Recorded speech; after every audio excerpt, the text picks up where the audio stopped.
надаас нэг зүйл асуугаад байдаг байхгүй юу? Та цаасан дээр хүслээ бичиж шатаахаар энэ бэлдүү гэдэг дээр та юу гэж боддог вэ гэд үнэн дээ би өөрийн амьдралын туршлагаасаа нэг зүйлийг маш тодор олж харж чадсан байхгүй юу? Би сүүлийн 3-4 жил сар бүрийн тэргэл зартай өдөрш өвөг дээдсүүдтэй залбирал мөргөл хийдэг, бяцлаглаар энерги цэвэрлэдэг, хүслээ бичиж шатаадаг тэм группийг удирдах чиглүүлж явдаг байхгүй юу? Энэ хугацаанд хүмүүсээс хүслээ бичихтэй тогтмол гаргадаг нэг алдаа байд юм байна гэдгийг анзаарч харсан. Хүсэл гэдэг бол зүгээр л нэг бодол биш. Хүсэл гэдэг бол таны дотоод дуу хоолой байхгүй юу? Таны дотоод мэдрэмж, дотоод үнэн зориг.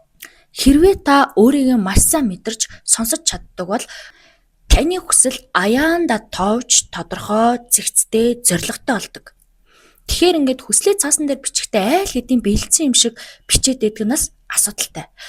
Юу гэхээр хүний дотоод дуу хоолой гэдэг үнэн мөнэн байх ёстой. Түүнийг олж, гэрчилж, мэдэж, тодорхойлж, буулгана гэдэг нь өөрөө амьдралд байгаа энергиуд таны энэ хүсэл туслах боломжийг өөртөө дуудаж ийн гэсэн үг. Тэгэхээр хүсэл гэдэг бол гаднаас билээд байгаа биш, таны дотоодоос зөв зорилгоос, эмэг зэгцтэй бодлоос мөн дотоод мэдрэмжээс үүсэж байгаа гэсэн үг.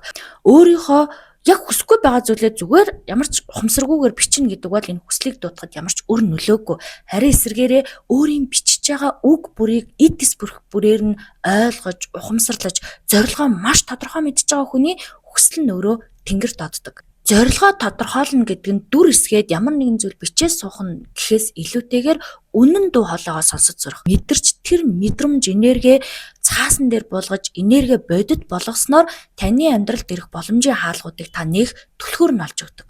Хүслээ бичиж сурах дадал гэдэг бол ид шид биш. Бичсэн хүсэл бүр биелнэ гэж би хэлж чадахгүй. Та тэр хүслийг ухамсаргүйгээр бичсэн бол тэр зүгээр л бичиг болж хуурна. Ухамсартай, энергитэй, зорилго нь тодорхой дотоод дуу хоолойноосоо бичиж чадсан бол энэ бүхэн дэлхийн ертөнц таныг чагнажаадаг. Дэлхийн ертөнцид ижид хаасайг байдаг тийм үү? Ингээд та нартаа амжилт хүсье.